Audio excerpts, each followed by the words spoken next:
Your body starts taking notes at around 20 years old. When you're in your 20s, you feel like the entire world is in front of you, and there seems to be endless time. But how many decades of active life do we actually have? We have our 20s, 30s, 40s, and if we're lucky, 50s and beyond. That's only about 3 to 5 decades.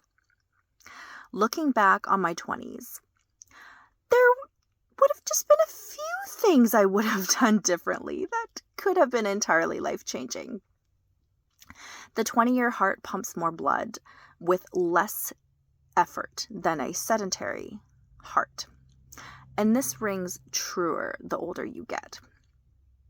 The choices you make in your 20s and 30s are essential for the biological investments for the rest of your life.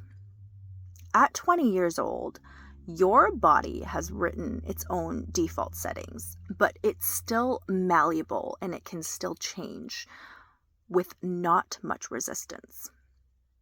The postural habits of your 20s will dictate the spinal alignment of your 40s.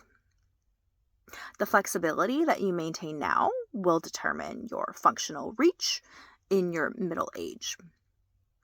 At 20, your body is an architect. At 40, things become stagnant and you become a tenant. Your resting metabolic rate is the highest in your 20s, so don't waste that efficiency. Habits regarding your body's processing of sugars in your 20s will set your future inflammatory baseline. The recovery speed of your 20s is such a gift. Use it to build, not just to survive a hangover. Maintaining a healthy weight in your 20s will prevent fat cell hyperplasia, which is creating new fat cells in your body. Your 20s are compounding your internal chemistry.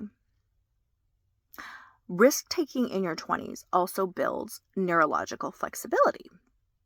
And establishing a work-life boundary now prevents burnout during your peak earning years. Your 20s determine if you view exercise as a chore or as your identity.